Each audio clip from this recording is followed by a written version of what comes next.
बिस्मिल्लाहिर्रहमानिर्रहीम अस्सलाम वालेकुम रहमतुल्लाह। बिलावल भुट्टो की जानिब से बहुत बड़ी धमकी सामने आई है और इसी वजह से ये जो बजट सेशन के अंदर डिले आया, बजट सेशन जो कि 2 से 4 दिन मुसलसल डिले होता रहा, उसके पीछे जो वजह थी, उसके पीछे वजह आसिफ अली जरदारी की जानिब से, और उसने बिलावल के ज़रिए से असल में ये पैगाम मौजूदा गवर्नमेंट को भी, इस्टेब्लिशमेंट को पहुँचा दिया था कि अगर हमारी डिमांड को, हमारे मुतालबे को पूरा ना किया गया, अगर इस फरमाइश को पूरा ना किया गया, तो उसके बदले में फिर कौमी असम्बली से हमारा 100 इस्तीफ़ा आएगा। अब जितनी भी सीटें इस वक्त पीपल्स पार्टी के पास मौजूद हैं, उन्होंने वहाँ से रिज़ाइन करने का, इस्तीफ़ा देने का ऐलान कर दिया था, वहाँ से रिज़ाइन करने का, इस्तीफ़ा देने का फ़ैसला कर लिया था और बता दिया था कि हम यहाँ से रिज़ाइन कर देंगे, इस्तीफ़ा दे देंगे। अब ये धमकी क्यों आई उनकी जानिब से सामने, और इसका रिएक्शन इस्टेब्लिशमेंट की जानिब से क्या सामने आया, बड़ी ही हैरानकुन किस्म की डेवलपमेंट हुई। देखिए, आप ज़रा इमेजिन करें कि अब ब्लैकमेलिंग की सियासत शुरू हो चुकी है। हर तरफ से ब्लैकमेलिंग हो रही है, हर तरफ से ब्लैकमेलिंग की जा रही है। नून लीग भी ब्लैकमेलिंग पर उतरी हुई है और इसी तरह से पीपल्स पार्टी भी ब्लैकमेलिंग पर तुली हुई है, और इस्टेब्लिशमेंट अभी तक इनका सिर्फ मुंह देख रही है।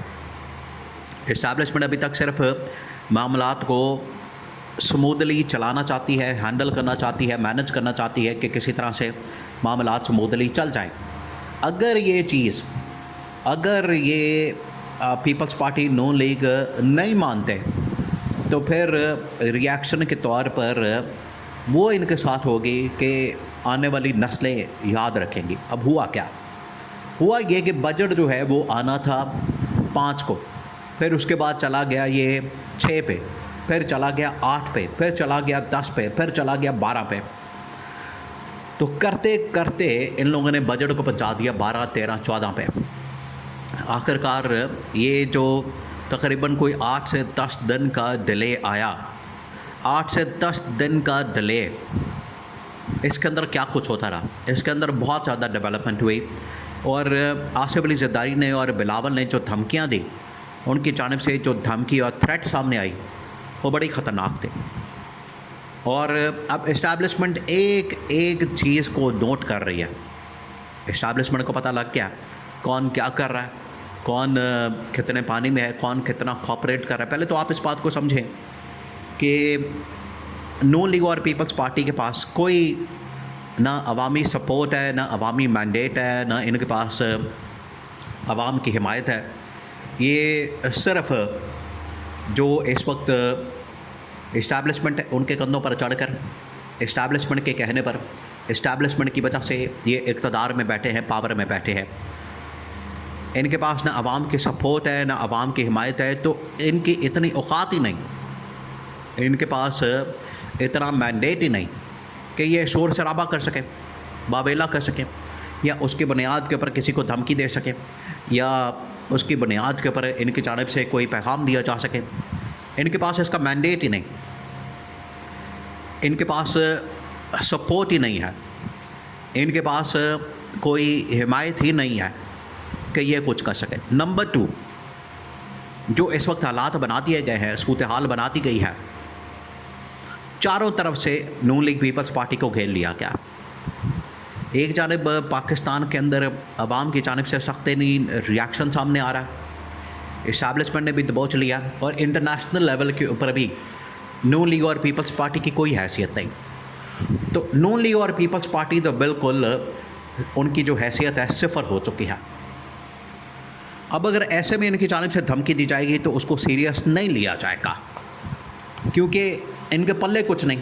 अब हुआ ये, बिलावल ने कहा, अब बिलावल असल में वज़ीर आज़म बनने के लिए अतावला होता जा रहा है, पागल होता जा रहा है कि मुझे किसी तरह से वज़ीर आज़म बना दिया जाए। इसीलिए उसने धमकी दी, इसी वजह से उसकी जानिब से थ्रेट सामने आई कि मैं ये पूरा का पूरा सिस्टम और निज़ाम हिला के रख दूँगा, मैं इस पूरे सिस्टम को उड़ा दूँगा, धज्जियाँ इसको उड़ा दूँगा, और इस कौमी असम्बली को ही गिरा दूँगा अगर वो 2.5 साल का टेन्योर हमारे हवाले ना किया गया। वो 2.5 साल का टेन्योर जिसका फ़ैसला एग्रीमेंट हुआ था नून लीग के साथ और उसमें बिलावल ने बनना था वज़ीर आज़म। अगर ये वज़ीर आज़म का फ़ैसला नहीं किया जाता और वज़ीर आज़म बनने का फ़ैसला बिलावल के हक़ में बिलावल को नहीं बनाया जाता तो कौमी असम्बली के अंदर इस वक्त जितनी भी सीटें मौजूद हैं, इस वक्त कौमी असम्बली के अंदर जितनी भी नशस्तें पीपल्स पार्टी की मौजूद है, पीपल्स पार्टी इस वक्त जितनी भी कौमी असम्बली की नशस्तें रखती है और तमाम की तमाम नशस्तों से पीपल्स पार्टी इस्तीफ़ा दे देगी, रिज़ाइन कर देगी। अब ये बहुत बड़ी धमकी, और बजट से ठीक 2 दिन पहले इस तरह की धमकी का आना, तो आप इमेजिन कर सकते हैं कि बजट बिल्कुल सर पर आ गया है, बजट बिल्कुल सर पर खड़ा है, और ऐसे में पीपल्स पार्टी की जानिब से इस किस्म की धमकी का आना वो बड़ी ख़तरनाक थी। तो इस्टेब्लिशमेंट की भी दौड़ें लग गई, नून लीग की भी दौड़ लग गई कि अब किया जाए, क्या किया जाए, कैसे इसका सलूशन निकाला जाए। आखिरकार फिर मोहसिन नकवी को भेजा गया, और मोहसिन नकवी को जब भेजा जाता है तो फिर आप समझ जाएंगे कि इस्टेब्लिशमेंट एक्टिव हो गई है।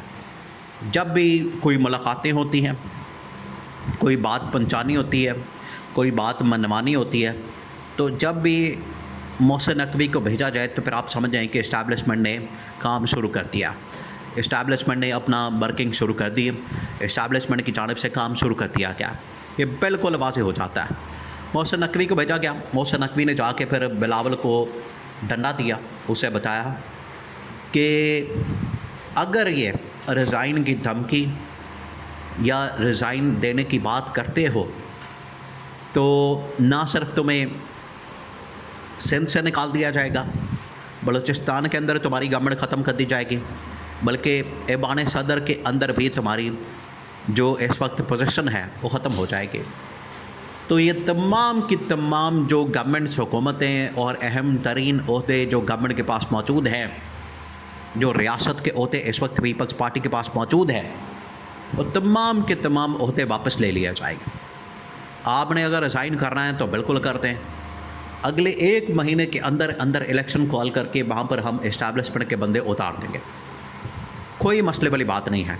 अभी भी जो इस्टेब्लिशमेंट के बंदे हैं, पार्टी प्लेटफॉर्म आपका इस्तेमाल हुआ है, ये पीपल्स पार्टी को कहा गया, बिलावल को कहा गया कि पार्टी प्लेटफॉर्म आपका इस्तेमाल हुआ है, वरना इस्टेब्लिशमेंट के बंदे ही वहाँ पर मौजूद हैं, फिर आपकी पार्टी को भी माइनस कर दिया जाएगा।